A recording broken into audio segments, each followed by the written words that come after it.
Здравствуйте, в эфире программа «Окна города». В студии для вас работает Анна Руда. И тема нашего сегодняшнего эфира, а точнее веский повод к тому, чтобы отметить в нашем эфире 20-летие Гродненского отделения Союза писателей.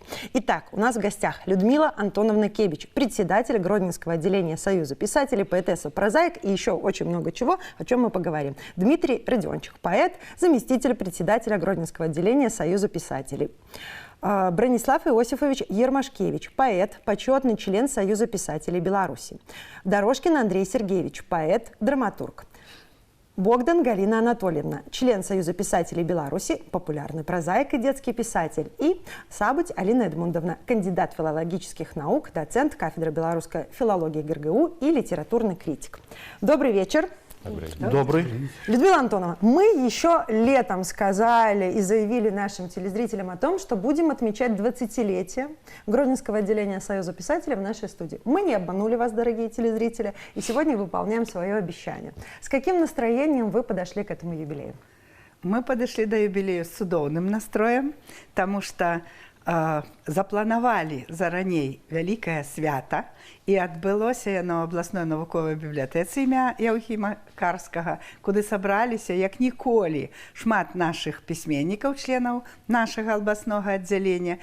І было шмат віншавальных словаў, цёплых словаў, было шмат прадстаўленняў кніг і шмат узнагародаў ад нашых гарадскіх, абласных і раённых уладаў.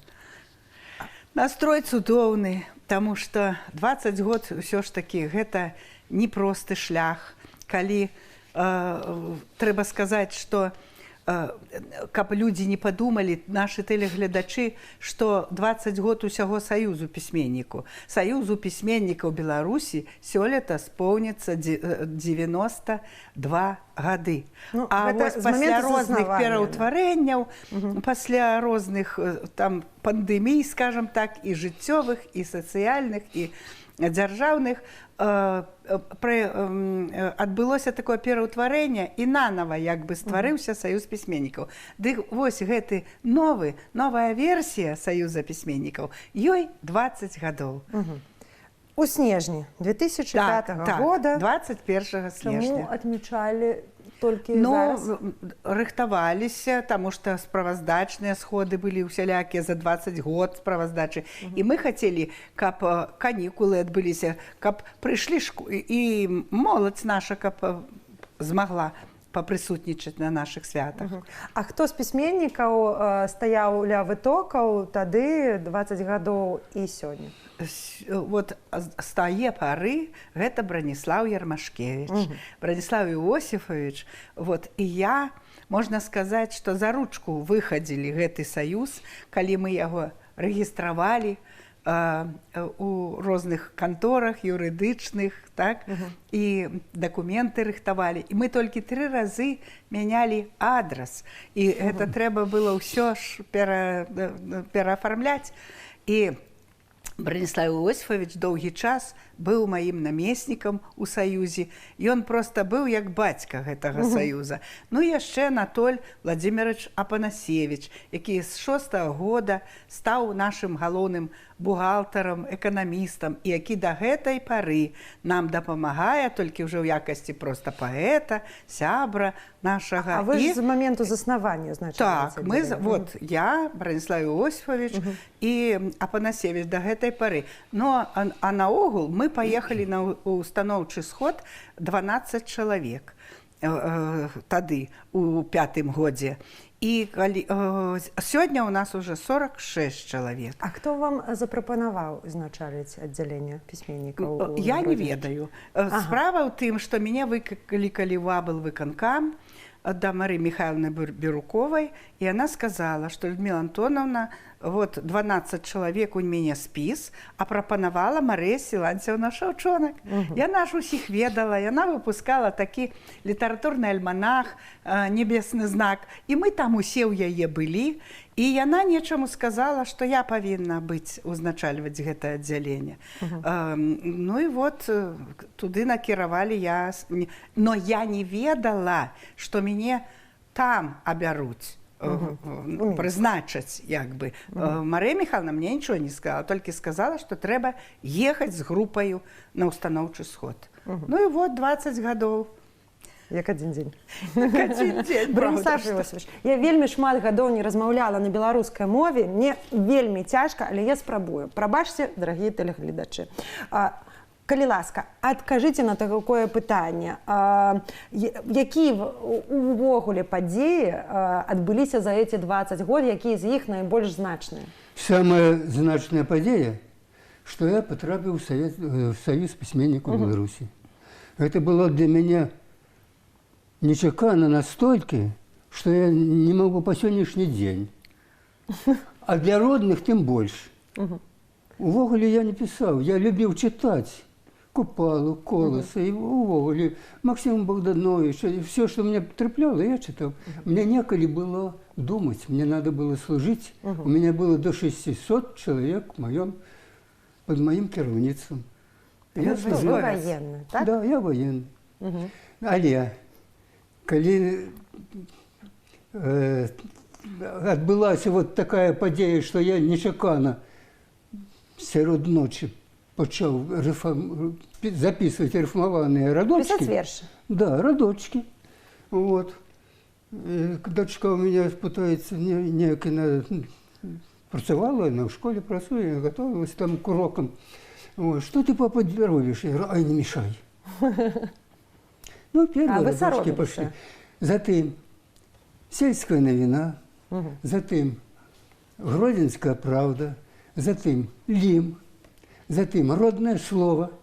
И к моменту 2000 выдал книжечку наденную. Правда, эта книжечка была, ну, как кажет, сам издат, а я собрал все, что я написал, собрал в эту книжечку, нехай будет. Так и она трималась первая.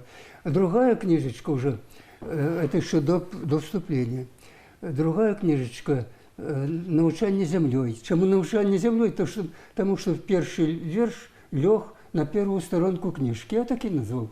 «Навчання землей» выдавалось в Минску книгосбор. И тут нечаканно меня выловили. Уключили в эту делегацию. И запросили это, да. И запросили. Ну, я не стал упираться, хотя ніколи не думал про то, что... Зараз, вот так я стал членом Союза письменников. Зараз час верша. Значит, у вас есть... Да. Хвилинку. У вас есть цудоўны верш, присвечаны матчынай мове. Калі ласка.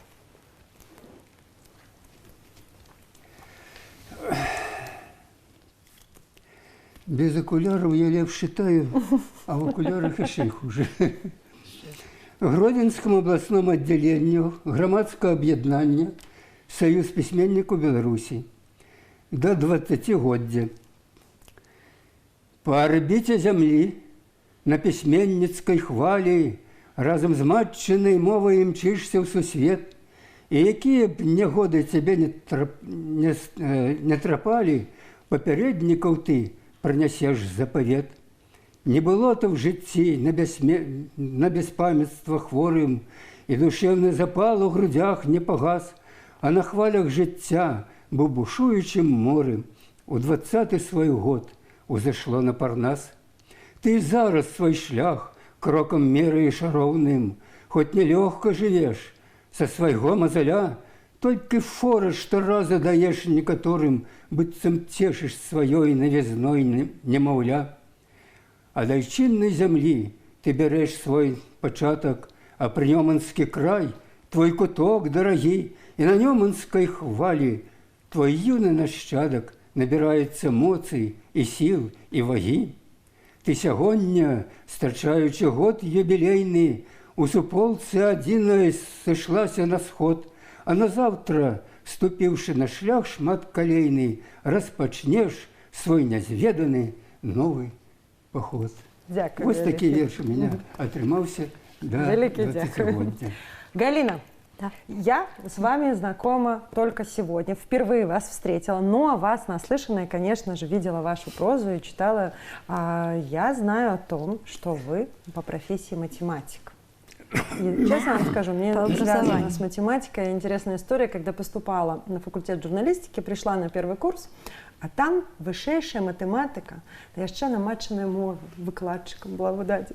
Для меня это был шок просто. Я не понимала, каким образом высшая математика поможет мне лучше в моей работе разбираться, писать. И сейчас я очень часто говорю, когда сама преподаю в университете, своим студентам: вам бы немножечко порешать колькостные лики методом Гаусса.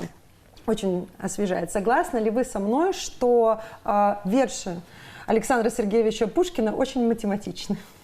Ну, безусловно, сама по себе рифма – это уже ряд, упорядоченный какой-то элементов и звуков, и ударений, и так далее. И, в общем-то, математика – это космос, в котором помещается все, я бы так сказала. Поэтому, безусловно. Расскажите нам, пожалуйста, как учитель математики, признанный, который много лет отдал самому, наверное, одному из самых почетных дел в этой жизни, это сеять светлое, доброе, разумное, вечное, стал писать литературу, стал писать романы. Как-то вот я не думала, как это получилось, но как-то получилось. Наверное, это где-то... Вот смотрите, Бронислав Иосифович просто ночью проснулся и начал писать стихи. У вас это тоже было как это? Ну, опять же, это же мысль наверняка долго у вас, это уравнение решалось долго в вашей голове, то есть это же осознанное желание. Ну, вообще я человек очень скромный, поэтому мне легче дается всегда письменная речь, нежели устная. Вот. И много всего пишу. И потом, в те годы, когда я начала писать, я уже, наверное, лет 10 или 12 была заместителем директора по воспитательной работе в школе. И приходилось очень много делать сценариев. Мне не очень было интересно пользоваться готовыми, мне хотелось что-то свое, всегда адаптированное к своей родной школе, к детям, которых я знала и любила. Вот. И много-много писала всевозможных сценариев, и поэтому в один прекрасный момент захотелось мне выложить что-то на бумагу такое не школьное, скажем. И поэтому вы написали книгу, цитирую название, «Денег много не бывает». Да. Первоначально не было зачеркнуто, но потерялось где-то это зачеркивание, но тем не менее, да. Ну вот как-то это своего рода такая креативная терапия, когда уходишь от своих проблем жизни в новую и свою ипостась. Я, в общем-то, для этого и псевдоним себе взяла, чтобы это была отдельная жизнь. Лина Богдан. Да. Вот. Ну, как-то вот так и получилось. Сначала я не планировала быть писателем, просто меня очень вовлек сам процесс. Это, да, был первый, это был роман сразу. Потом почувствовала, что мне не хватает читателей, предложила своим коллегам почитать. Меня все так поддерживать стали, что я осмелилась показать это. Ну да, это показать свою уязвимость, свою душу. И так, как наивный начинающий автор, отправила это все в издательство «Беларусь» свои несколько рукописей, созвонилась с главным редактором. В ту пору Яков Яковлевич Алексеевичек был такой очень известный человек в нашей стране. И он так без энтузиазма это принял, говорит, ну, мы почитаем все. А потом я была на отдыхе, в отпуске, и мне туда дозвонился, он говорит, знаете, мы вас берем. И вот я до сих пор, как Алиса в «Стране чудес», нахожусь вот в этой прострации, как это я и вдруг писатель. У вас более 40 книг. Ну, до сих пор все равно не верится. Не знаю, на который из них я поверю все-таки, что это писатель. Но я ощущаю это как удовольствие, которое меня вдохновляет и на другие какие-то вещи. А что вас вдохновляет, Алина Эдмундовна? Что натхняет? У кожны час по-свойму. А калі браць, напрыклад, творчасць, відаць настрой, а найбольш мелодыя. Мелодыя, да. Якая? Мелодыя радка. Прычым гэта не важна. Гэта будзе лірычны радок, празаічны, ці нават публіцыстычны, з такім грамадскім шлейфам. А вось цікава, якую музыку вы слухаеце? Я слухаю класічную музыку. Шуман, Моцарт, Малер. Не, беларускую, нацыянальную. Найлепш. І найбольш. Ну, тады Богдановича. Ну, на вершы Богдановича шмат цудоўнай лірыкі, шмат цудоўных песняў. А у вас ёсць любімы верш Богдановича? любимый верш Богдановича. Видите, я люблю увогуле Богдановича, потому что люблю музыку. Вось. Но любимая может быть «Маёвая песня «Понад белым пухом вишняў». Чаму? Потому что это не только весна, и это не только озарение, и это не только молодость, як говорить, але это с таким, я сказала б, французским акцентом, потому что полет мотылька как раз и символизует собой вот эту летуценность. Вот это згодна классичной литературы, вот он есть, и его нема. То есть увогуле у сусветной литературы полет мотылька, про что и писал Максим Богданович, это и есть вот такая крохкость, імгненность нашего життя, что как раз покушае ценить кожны миг життя. Але ж к Франции мы сегодня еще звернемся. Але не сейчас. Андрей, вы впервые в нашей студии, у меня конкретно в эфире впервые. Для наших телезрителей мы расскажем, что Андрей у нас родом из Могилевской области, и вы у нас прозаик и поэт, да? И закончили вы у нас ни много ни мало специальность искусствоведения. Это магистратура. А так я культуролог-менеджер по образованию. И работаете вы совсем рядом, буквально напротив, да? В Очень медицинском нашем университете, Все в верно. библиотеке. Вы знаете, у меня здесь неоднократно были студенты медицинского университета, и, надо сказать, я не ожидала, что они настолько любят литературу. Очень талантливые студенты у нас. И в плане литературы, и в плане научных исследований. Также знаю, что были приглашены и молодые исследователи неоднократно к вам в студию. Это правда. Андрей, расскажите, пожалуйста, как давно вы занимаетесь творчеством? Я конкретно сейчас о литературе. Если брать первые публикации, то они были около 20 лет назад. Мне, Господи, наверное, вам всего 20. мне 34. Мне было, наверное, 14 в районной газете, и в республиканской появилось 4 моих рассказа, но потом пришла пора поступать, и началась учеба в Минске, и перерыв составил вот почти 20 лет. 15, так точно. Почему решили работать в библиотеке? Чтобы больше читать было времени? Я не классический библиотекарь, я с книгами мало работаю. Я администрирую группу библиотеки в социальных сетях. Но в целом читать люблю, читать очень рано начал. И при каждой возможности стараюсь что-то новое читать. И в библиотеку волею судеб я пришел, потому что всегда работал в культуре. Сюда я приехал по распределению, я успел поработать и в колледже искусств, и в детском филиале библиотеки имени Ефима Карского, вот, и в методическом центре народного творчества. Расскажите немножечко, у вас интересное такое совмещение профессий, да, и очень современное, то есть вы занимаетесь социальными сетями, и такое традиционное увлечение литературой. Как это происходит? Опишите свой рабочий день. У меня просто специализация была информационной технологии в культуре, поэтому упор был именно на программное обеспечение, которое можно использовать в процессе сопровождения культурных мероприятий. То есть это все презентации, видеомонтаж и прочее. День начинается с кофе, работа, а потом, если вечером что-то остается, пытаюсь ухватить несколько строчек из книги, попробовать что-то сам написать. Но еще и научная деятельность достаточно много времени занимает, поэтому пытаюсь уместить это все в 24 научная часа. деятельность? Я культуролог-исследователь, я аспирантуру еще закончил после магистратуры. Вот, Теперь пишет. Теория истории культуры? все верно. Специалист на А школе. расскажите о вашей специализации немножечко. Если брать ту специальность, которую непосредственно сейчас я занимаюсь, то меня интересует проблематика молодежных субкультур, символического пространства, их, то есть символы, которые бытуют в пространстве субкультур, и динамикой современной культуры, тренды развития, факторы, которые влияют на ее развитие, либо на оборот, на Что стагнацию. влияет на нынешнюю молодежь? Мы нашли человека, который нам ответит на этот вопрос. Что же влияет? Много факторов, но сейчас большую работу мы пишем, посвященную исторнизации, то есть влиянию Востока. Мы привыкли к вестернизации, влиянию Запада. Мы разрабатываем Восток, и многие знают Влияние про корейского кей-поп в том кей-попа числе. на наших детей. Да, мы хотим показать, что это не так плохо, и во многих аспектах, и взаимное влияние Вот Дмитрий не культуры. согласен. Вы тоже считаете, что кей-поп это отвратительно? Мне пришло сейчас слово «аниме». Ага.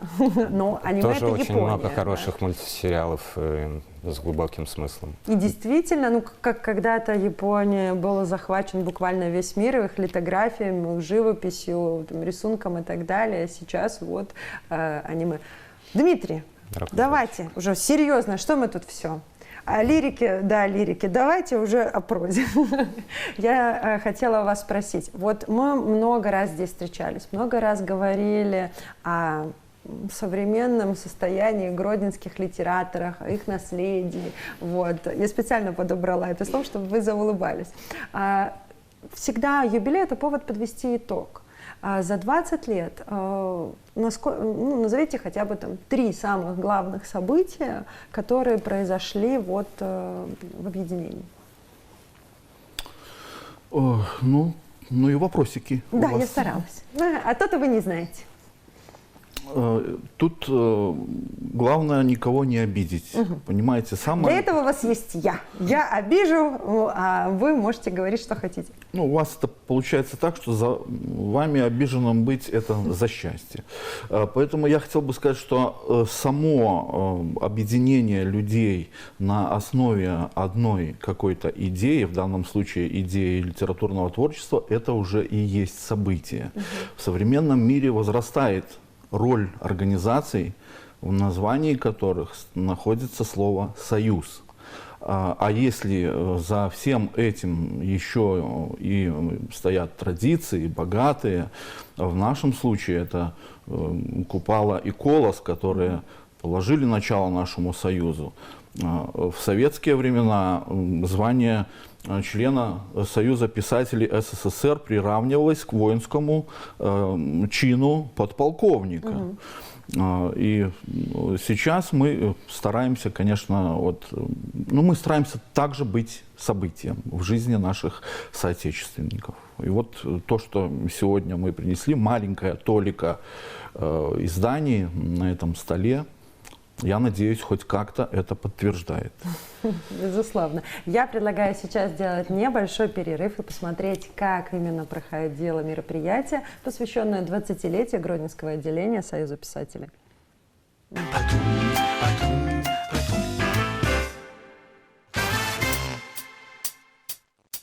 20 гадоў адданасці слову, радзіме і чытачам. Юбілей Гродзенскага абласнога аддзялення грамадскага аб'яднання «Саюз пісьменнікаў Беларусі» сабраў усіх аматараў літаратуры нашага рэгіёна. Менавіта іх галасы гучаць у вершах, песнях, казках, аповесцях і раманах, якія чытаюць і любяць на Гродзеншчыне і па-за яе межамі.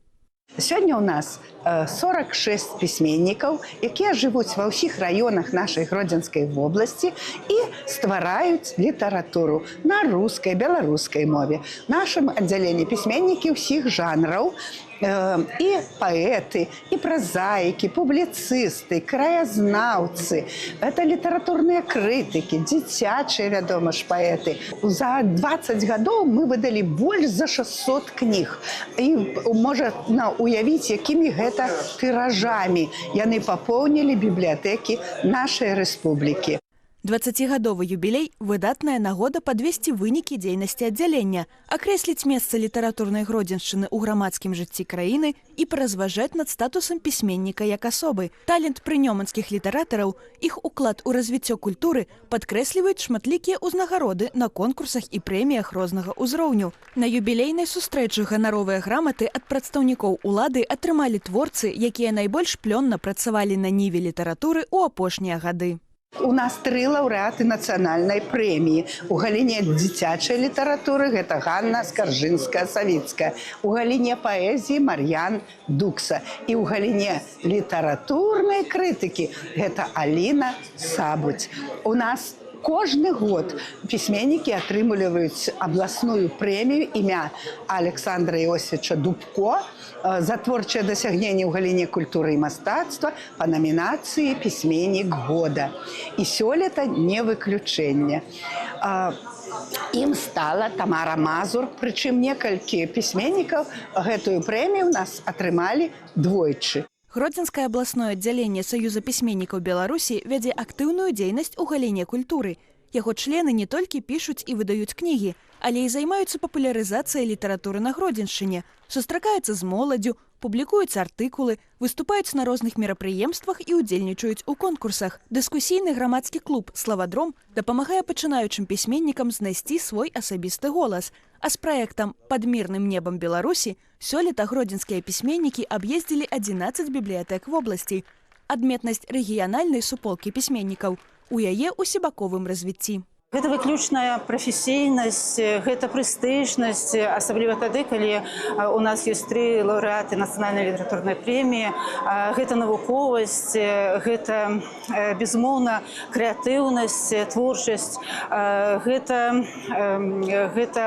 камунікатыўнасць і, канешне, унікальнасць. Унікальнасць тады, калі творы нашых пісьменнікаў пульсуюць на старонках падручнікаў, калі творы наших письменников выдаюць книгами, десятками книг у дзяржаўных выдавецтвах, тады, калі нас ведаюць не толькі на прасторах Беларусі, але і за мяжой. Юбілейная сустрэча абласнога аддзялення Саюза пісьменнікаў Беларусі адбылася ў сценах навуковай бібліятэкі імя Яўхіма Карскага. І не выпадкова. На працягу 20 гадоў існавання аддзялення мясцовыя пісьменнікі актыўна супрацоўнічалі з установай культуры. Тут адбываліся прэзентацыі кніг, творчыя вечарыны і сустрэчы аўтараў з чытачамі. Любая бібліятэка – гэта яе багацце, гэта кнігі.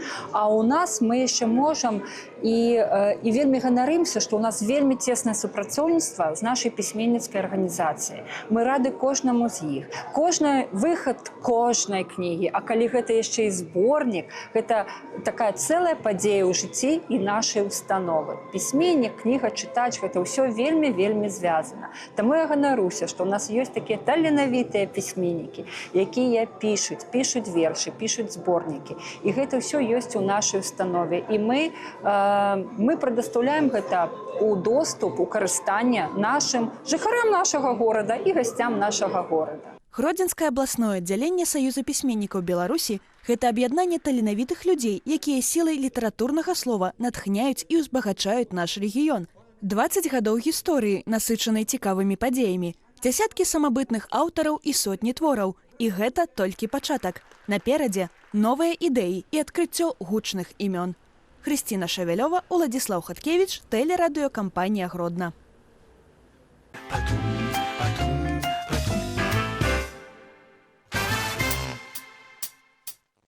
Мы вновь в студии программы «Окна города». Напоминаю, для вас работает Анна Руда. Сегодня мы отмечаем 20-летие Гродненского отделения Союза писателей. Так, Людмила Антоновна, на сегодняшний день организация 46 членов, так?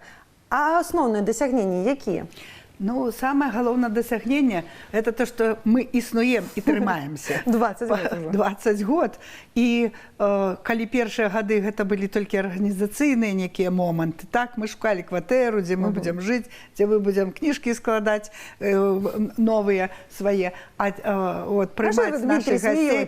А теперь мы уже працуем на поўніцу, мы идем до людей. Досягнение ў тым, что мы не просимся, а тэлефануюць нам, сустракаюць нас і запрашаюць ва ўсе установы культуры, адукацыі. Нема такой, напэўна, ў Гродні, дзе б мы не пабывалі. І гэты тыдзень, тыдзень роднай мовы, не выключэнне, мы ўсюды ходзім. Яшчэ адно дасягненне тое, што мы некалі ў 9-м годзе стварылі свой друкаваны орган. Літаратурны альманах на Нёманскай хвалі.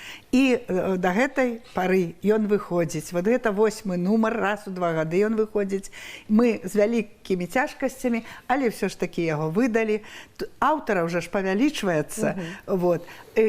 Ён каляровы, у яго фота такія ілюстрацыі цудоўныя, якія паказваюць нашу дзейнасць, дзе мы бываем, у якіх школах, у якіх садочках нават, якія прэміі мы атрымліваем, лаўрэаты нашыя, куды мы ездзім, так? Якія святы праводзіў. Тут біяграфіі кожны раз з дадаткам новых кніг. Таму гэта яшчэ фаліянт, які будзе... Якасны друк. Так, і друк якасны, і мы захавалі форму яго, паэзія, вот так, два слупочки, ну, вось, і таксама усе літаратурныя жанры тут прысутнічаюць, і якія толькі ёсць. Вот гэта таксама наша дасягненне. Дасягненне ў тым, што у нас ёсць такія мерапрыемствы, ну, побач, з традыцыйнымі, якія мы захоўваем, і якія сталі ўжо традыцыйнымі, тыя, што мы прыдумалі, новыя. І яны унікальныя, якія не маюць аналагаў у Беларусі.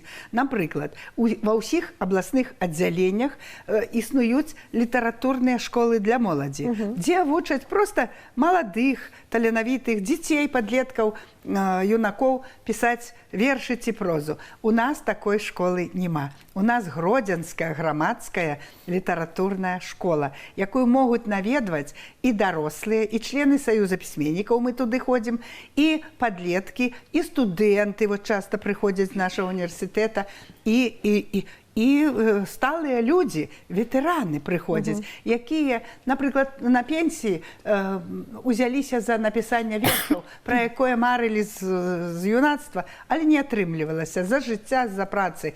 І таксама яны паспяхова займаюцца ў нашай школе. Вот такія практычныя заняткі спалучаюцца у нас нават з тэарэтычныя з практычнымі, і нават хатнія заданні атрымліваюць. І вядзе гэта ўсё Дмітрий Миколаевич. Так, Дмитрий Николаевич.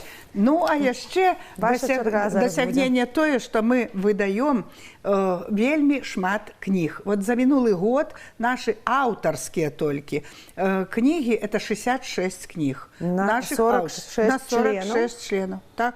Вось. Акрамя таго, калектыўныя зборнікі.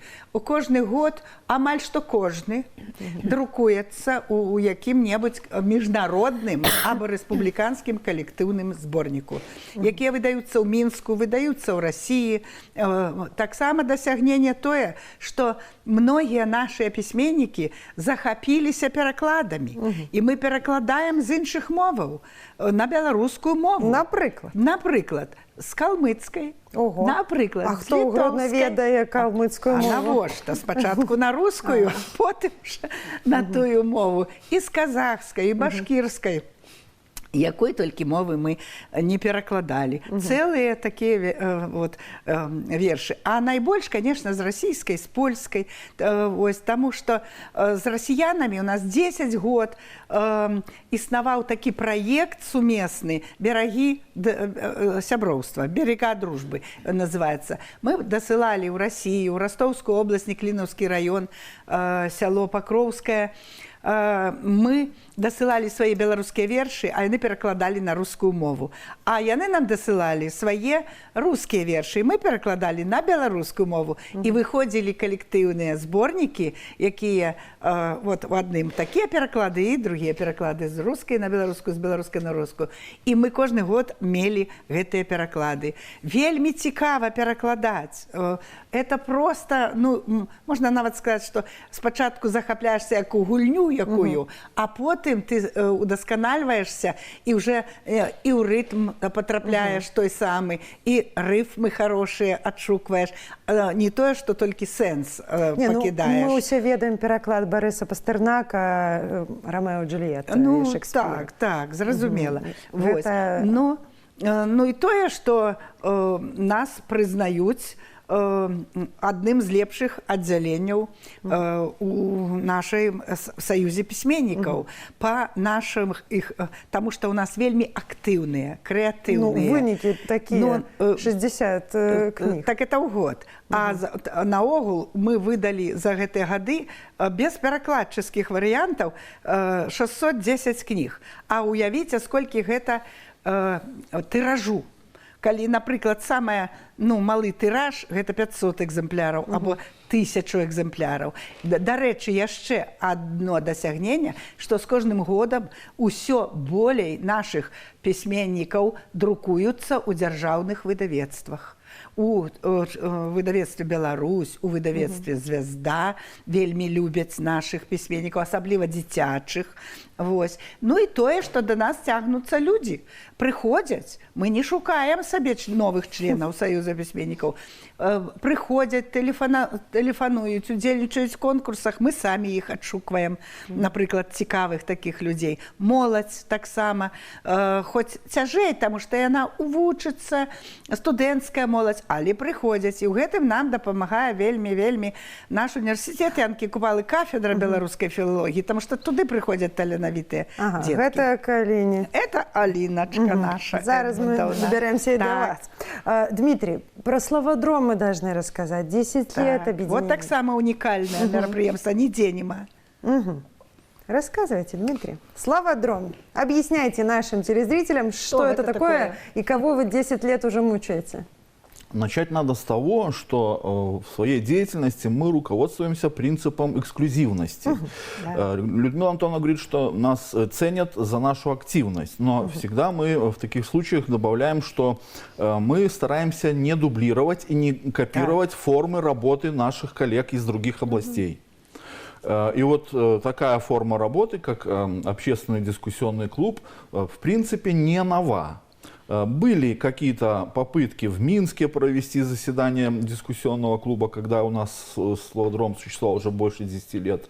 Фактически это форма открытого диалога, но мы все-таки держимся уже 10 лет. В 2015 году в ноябре мы образовались, и вот осенью 2025, ну как могли, отметили, отпраздновали юбилей, первый такой вот существенный круглый юбилей нашего общественного дискуссионного клуба, где мы, собираясь раз в месяц в составе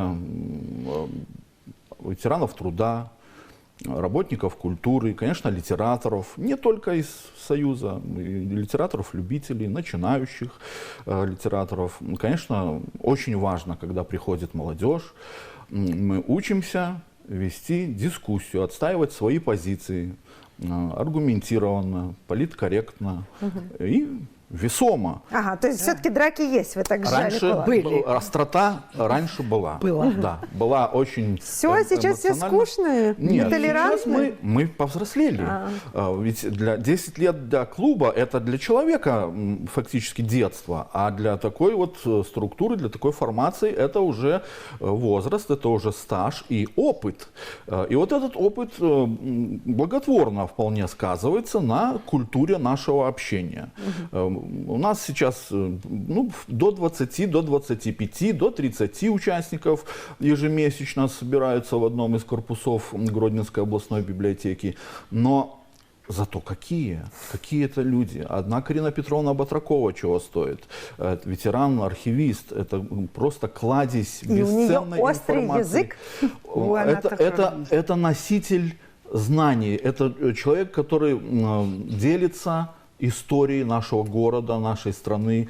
Сказать только, что она лично была знакома с Притыцким. Можете себе представить? Да, и человек очень скромный. И когда мы... темы для дискуссии подсказывает сама жизнь, подсказывает календарь. Стараемся отзываться на то, что происходит в окружающем мире. Все это сопровождается очень и очень интересными рассказами. Конечно, они не бесспорные. У многих они вызывают какую-то неоднозначную реакцию. Они могут породить вопросы, они могут вызвать интерес и желание дополнить что-то. И вот по этой цепочке рождается, когда мы приходим на двухчасовое заседание, мы все, конечно, очень разные.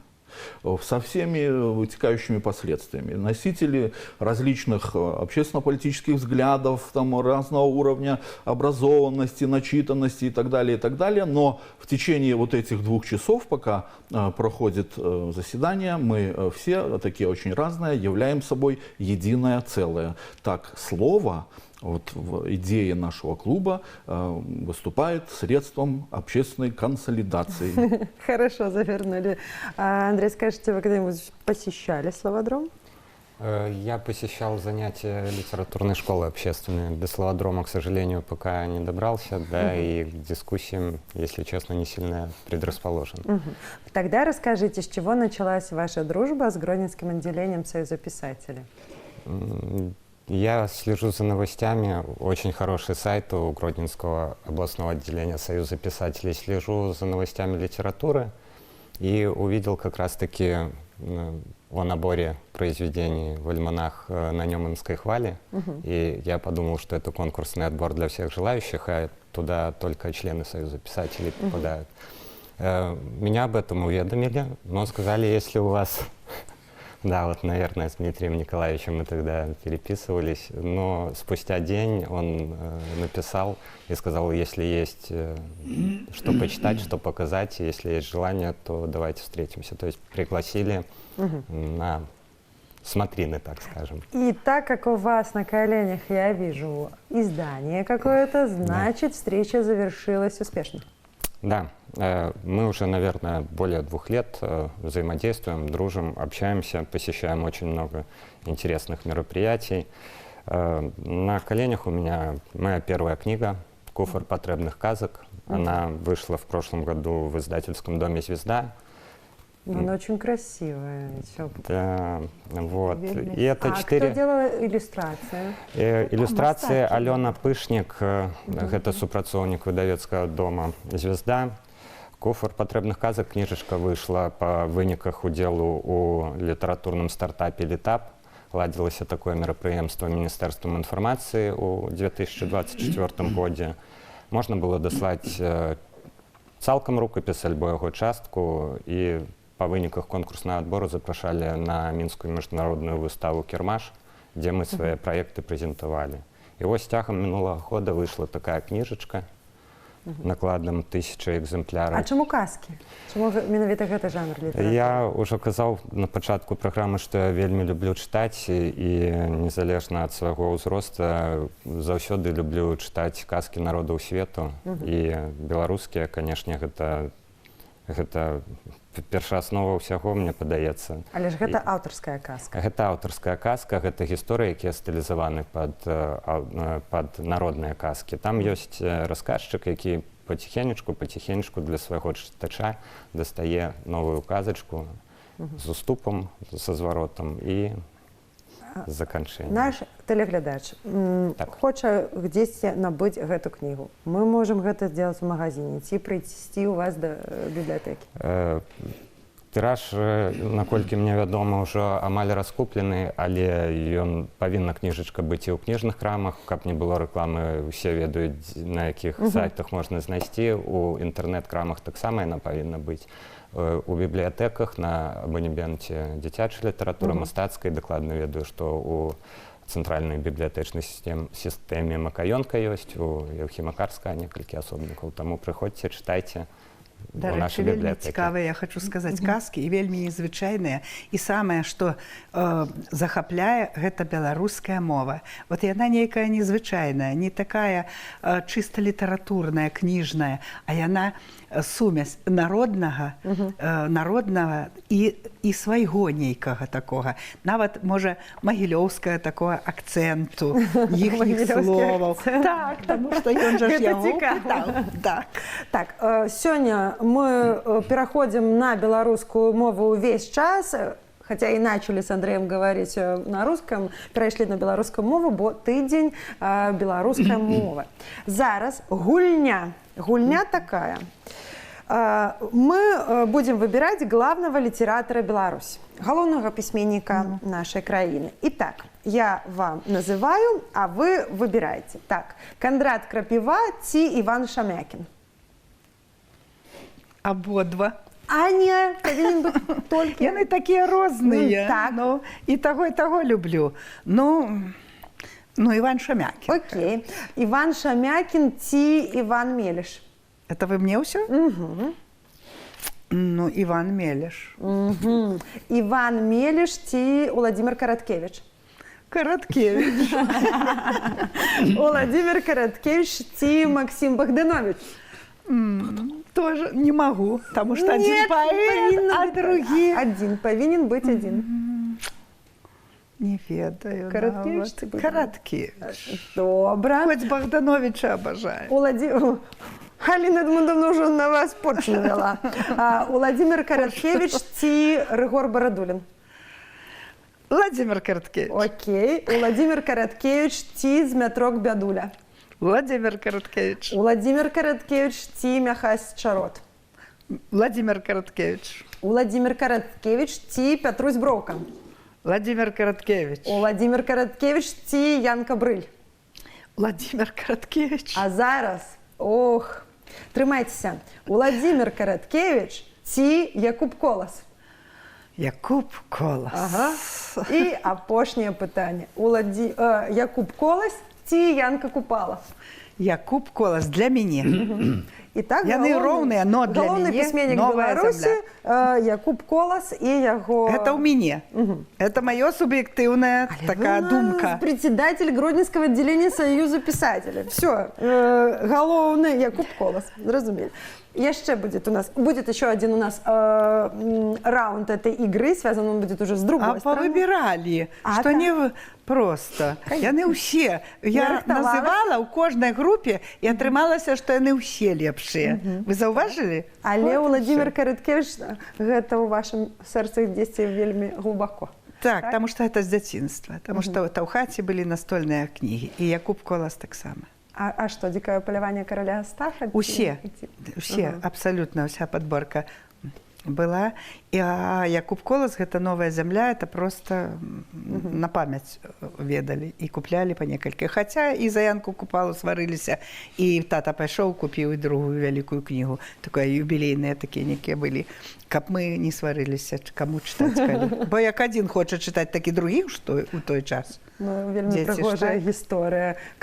Татка покупаў кнігі, тому што дзеці за іх сорт. Это были у нас. Так, Бронислав Иосифович, вы заскучали? Нет. Нет? Я працую разом з вами.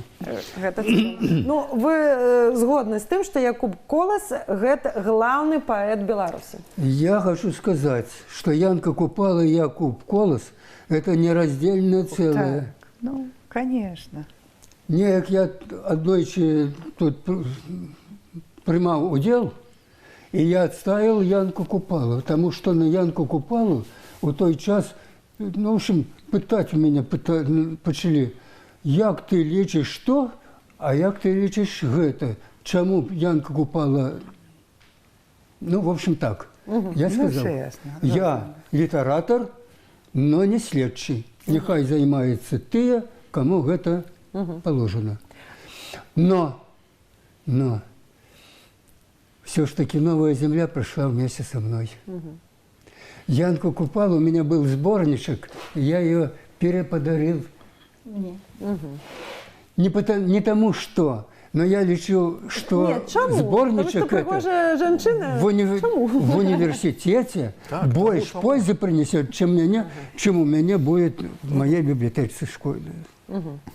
То есть «Новая земля» – это галоўны твор. Ну, это ж энцыклапедыя беларускага жыцця. Гэта так. А у вас які галоўны твор? Вёскі. Ваша кніга, якая для вас самая галоўная? Якую вы написали книгу? Вы автор книги. Якой самая галоўная для вас? Якая книга самая галоўная, самая любимая? Все ж таки «Вот свет далеких дзён» гэта та книга, вот там лежит на столике, побач з ёй «Памяць патрэбна жывым», і зараз рыхтуецца да друку, она ўжо в лідскай топаграфіі, в лідскай друкарні павінна хутка выйти з дапамогай старшыні Гродненскага райисполкома і СВК «Азёры» Гродненского района. Яны мне там даюць крыжачку матэрыяльнай дапамогі. Вось это 3 кнігі. Но першый – это «Вот свет далёкіх дзён». А почему гэта? Это из прозы, это з нарысаў. А калі лічыць з паэзіі, то я бы отдал предпочтение землі моей неравновага. Чому? Тому що моя уявляемая земля поміж Новым Гродно и Старым Гродно. И действительно я там свою куточек гэты знайшоў для того, чтобы яно меня штурхануло на рифмавальную форму написания творов. Вершы галоўна і лірыка гэта галоўны ваш жанр. Ну, так? Да. Зразумела. Галина, а у вас все-таки какой главный жанр? То есть у вас примерно поделились книги. Это романы и это все-таки литература для детей. К чему больше душа? Проза. Ну да, это понятно. Проза, что, но для какой, скажем так, категории вам нравится писать больше? Взрослая проза – это такая арт-терапия. Я и себя ею лечу и вдохновляю, и своих читателей взрослых. А детские – это в основном все-таки аккумуляция моего педагогического еще опыта. То есть я там чувствую себя ответственным человеком за судьбы детей. Поэтому там есть такая серьезная психологическая подоплека, педагогическая где-то. Вот. И разделить, ну, я считаю, все книжки вот как дочки мои. Так, 45 дочек. 45 дочек, это вы, конечно, многодетная вот как-то, да. И нет любимой, потому что все они, ну, вот как дети родные. И, наверное, вот то, что рождается сейчас, это тоже уже 46-й любимый и прочее, прочее. А Людмила Антоновна говорила о том, что тесные связи есть с российскими писателями. Я знаю, что вы получили признание и в стране соседки нашей, что вы обладатель такой значимой премии. Расскажите, пожалуйста. Это Пушкинский конкурс. Он проходит каждый год для педагогов. Для педагогов. И там нужно писать. Вы же педагог, эссе. Математик. Это давно было. Кем я только не была. Как-то у меня в жизни повернулось, что изобразительное искусство. Сейчас я веду ОБЖ. Это мой теперь любимый предмет. И новая серия книжечек у нас уроки ОБЖ пойдет. Она мне тоже дорога, потому что это такой семейный подряд. У меня 2 героини, мои 2 внучки. А художница – это моя крестница, можно сказать. Вот. И мои внучки, они там эксперты, они мне рассказывают, чего они боятся, что их волнует, и поэтому там не только педагогическая, но такая семейная история идет. Надеюсь, что книжечек будет много. Вот. А поскольку я больше русскоязычный автор, поэтому очень часто публикуюсь где-то в России и в периодических изданиях художественных, и в сборниках. И вот горда тем, что в этом году, к 20-летию, я поучаствовала в таком большом проекте «Международном книга памяти». 130 авторов из 12 стран русскоязычных были отбор. Думаю, что серьезный был. Очень приятно, что у нас 30 белорусов было представлено.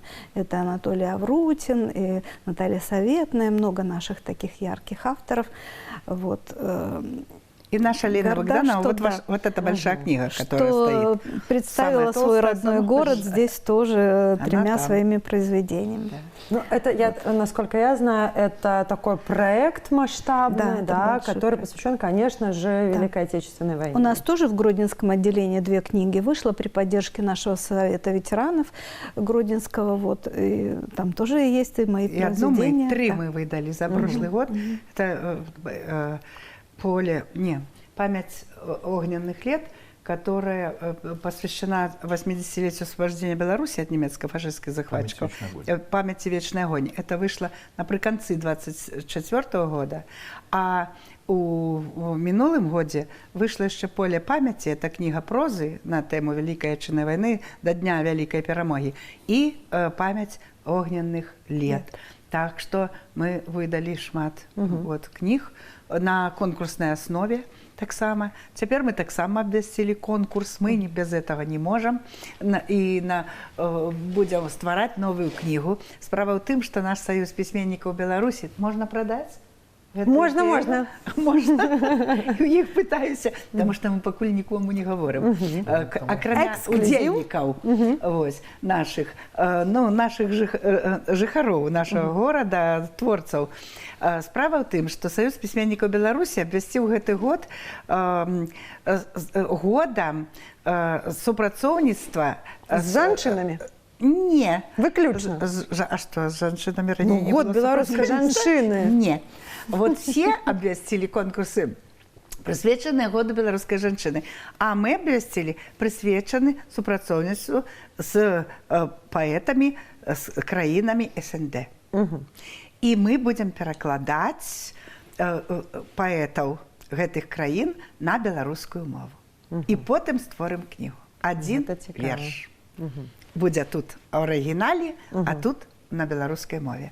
Вот мы плануем так зрабіць такі А калі выйдзе гэтая кніга? Ну, мы до 1 мая будзем збіраць творы, потым праглядаць, і, я думаю, да фестываля нацыянальных культур мы выпусцім і прэзентуем на фестывале нацыянальных культур. Это красиво. Лина Мудовна, я вам обещала игру. Она тоже будет красивой. Если мы выбирали самого великого белорусского поэта, литератора, понятно, тут... Это великого обговорить. Да. Не выйду со студии. По вашей версии, да, Людмила Антоновна. Но я думаю, что большинство здесь студии согласятся. Нет, ну понятно, что сердце раздражает. Это игра. Относитесь к этому как к игре. С вами будет, конечно же, Франция. То, что я и говорила. Значит, мы выбираем лучшего французского автора по версии, на секундочку, литературного критика, кандидата филологических наук, доцента, кафедры белорусской филологии. Понятно, что белорусы лучше всех никакие французы рядом не стояли, но тем не менее. Давайте начнем. Александр Дюма или Виктор Гюго? Ну, я уже говорю на русском языке, позволительно себе. Мне бы вообще хотелось поставить «и». Но если это уже игра, то, наверное, Гюго. Гюго или Жюль Верн? Гюго. Гюго или Бальзак? Гюго. Гюго или Ги де Мопассан? Ну, интересно читать о женщинах, но все же Гюго. Гюго или Флобер? Нет, Гюго. Гюго или Золя? Гюго. Гюго или Стендаль? Гюго. Гюго или Мольер? Гюго. Дальше сложнее. Гюго или Рабле? Нет, ну все же Гюго. Или Гюго или Камю? Гюго. Хотя я читаю Камю. Хорошо. Гюго или Экзюпери? Гюго. Гюго или Пруст? Гюго. Гюго или Бодлер? Гюго. Гюго или Верлен? Если я сказала, что я люблю музыку, и, конечно, как-то как бы не приласкать Поля Верлена, короля музыкальных поэтов, который говорил, если переводить на белорусский язык, так музыки у ёй нашлёс, калі крылатым быць ён хоча. Конечно, я хотела бы отдать предпочтение все же Полю Верлена. Верлен, да. Окей. Верлен или Рэмбо? Нет, Верлен. Верлен или Аполлинер? Верлен, если или. Верлен или Проспер Мериме? Поль Верлен. Верлен, хорошо. Верлен или Ромен Ролан? Верлен. И последнее. Верлен или Сартр? Конечно, Верлен. Все-таки Верлен. Я про Сартра писала. Да. Я ее праца великая, хорошая. Отдала предпочтение. До речі, тут, по-моему. Да. Яе пачынаецца в альманах. Сартра я таксама люблю, асабліва яго эсэ, што чытаць, каму чытаць, каго чытаць, калі перакладаецца ўжо на беларускую мову. Но Верлена я люблю асабліва. Разумееце, вот эта музыка у перакладзе з Богдановича «Рояль целуе тонкая рука, у час вечерні, шэра ружаваты». Вот там, дзе мы сапраўды як бы апынаемся ў іншым свеце. Это так неабходна, сярод будня. Но я даже не задаю вопрос, Верлен или Максим Богданович, потому что я знаю, яны розныя. Там Францыя, гэта Беларусь. И всегда, конечно же, Беларусь. Яны хутчэй разам, так им скажем. Я тады сказала Поль Верлен и Максим Богданович. Я уже и перекладал. Гляньте, что такое дать для беларуса, да на все 20 по сегодняшний день, 21 стагоддзе, усяго Верлена, всего праз 22 вершы. Что это, конечно, альбо подать его вот это праз фортепиано, то есть пиано тихо и форте, калі это гучыць. Да, то есть это ці зноў жа сапраўды калі мы чытаем Максіма Богдановича, гэта вот на кожнай другой старонцы гэта чую і бачу, то есть чую і бачу, што ён называў там малюнкі, спевы, і гэтак жа і ў Верлена, ён жа не перакладаў Верлена літаральна, але чаму сказала даў беларусам усяго Верлена праз нейкія ўсяго 20 вершаў, таму што колькі не перакладалі десяткі наших беларускіх творцаў праз усё 20 стагоддзя, а найлепшыя пераклады лічыцца ўсё ж такі Максіма Богдановича, не таму, што я яго люблю, як і многія мае студэнты, і многія мае калегі, а таму, што у перакладзе вельмі важна ўсё ж такі адчуць, што тварылася на душы творцы, Верлену ў прыватнасці, калі ён тварыў гэты верш. І тут, канешне, тут мелодыя, то есть адчуць эту мелодыю. І таму пераклады Максіма Богдановича з Верлена лічацца найлепшымі на сённяшні дзень. Таму разам. Калі Людмила Тонна рабіла стаўку на Владзіміра Караткевіча, і гэта зразумела, бо і Караткевіч і Хрыста свайго прызямліў гародню, і ўся наша Беларусь зямля пад белымі крыламі. Пад белымі крыламі. Зараз падсумуем, гэта Поль Верлен і Максим Богданович. І разам ще а у мяне Якуб Кос і Янка Купала. Хорошо. Яны разом. Хорошо, а все-таки тогда, если говорить о том, кого бы вы выбрали из французских авторов? Ну, я бы таксама паэта Поля Верлена. Дмитрий, а вы? Я раблезианец, я выбрал. Рабле, да. Потому что вы, как и я, любите посмеяться, вот и все. А лучше, чем Гонгратюа и Пантагриэль, книги нету. Андрей, на экзамене был у меня. А вы? Я бы, наверное, отдал предпочтение небольшой притче, которую знают все. Хотя «Маленький принц»? Да, одно произведение такое, которое Ну, что звучит. вы любите сказки. Но я поэт и прозаик тоже. Но вот ближе мне барашки, лисы и розы. И, конечно, мы в ответе за тех, кого приручили. И «Зорко одно лишь сердце». Мы знаем много-много оттуда высказываний. Хорошо. Мы сейчас сделаем небольшую паузу, посмотрим небольшой сюжет о презентации одного из членов Союза писателей. После него снова вернемся в студию.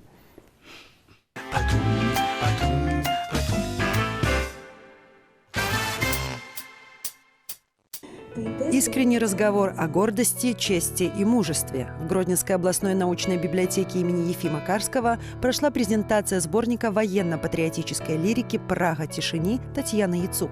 Книга состоит из 2 разделов. В ней собраны отдельные стихотворения и представлена поэма. Прага цішыні сімвалічнае названне, назва таму, што нам сёння гэтай цішыні якраз і не хапае. Таму што менавіта дзякуючы спакою, вось дзякуючы працы, вось такой плодатворнай, у нас усё атрымаецца. Мы дасягнем сваёй канчатковай мэты, зробім нашу краіну яшчэ больш прыгожай, яшчэ больш вось такой годнай і значнай. Главной темой разговора с автором стали события Великой Отечественной войны. Татьяна Яцук не просто вдохновилась подвигом героев-победителей, но и серьезно изучила историю боев в своем регионе. Так получился сборник «Прага тишини» – поэтический мост между прошлым и настоящим. Перш за ўсё я з'яўляюся жыхаркай горада Баранавіча, так? А ў ваколіцах Баранавіча быў лагер смерці, які называўся Калдычева. Дык вось менавіта я напісала паэму пра гэты лагер, пра лагер Калдычева. Яна атрымалася такая даволі пранікнённая, праўдзівая, вось якая адпавядае тагачаснай рэчаіснасці, таму што вывучала вялікую колькасць дакументаў, вось якія звязаны менавіта з тымі падзеямі. І вось атрымалася паэма Калдычева. Татьяна Яцук не только активно занимается литературным творчеством, но и преподает школьникам белорусский язык и литературу. Близость к молодому поколению облегчает поиск нужных слов для разговора о подвиге наших предков во время Великой Отечественной войны. И новый сборник, символически изданный в год 80-летия Победы, помогает ей в этом. Ведаеце, што, канешне, яна цудоўная кніга, патрэбная, таму што можна яе скарыстоўваць і вось у куточках па генацыду, таму што тыя фотаздымкі, якія там змешчаны, і змест гэтай кнігі, яны вельмі сугучныя паміж сабой, яны будуць дапаўняць адзін аднаго. Па-другое, многа вершаў тут, якія можна скарыстоўваць на шматлікіх конкурсах, на уроках беларускай мовы, беларускай літаратуры. Вось яны і думкі слушныя і актуальныя. І, канешне, вершы самі таксама вельмі годныя, такія і патрэбныя. Поэтическое размышление о памяти, героизме и стойкости духа. Именно таким получился сборник военно-патриотической лирики «Прага тишины» Татьяны Яцук. Познакомиться со стихотворениями и поэтессы можно в Гродненской областной научной библиотеке имени Ефима Карского.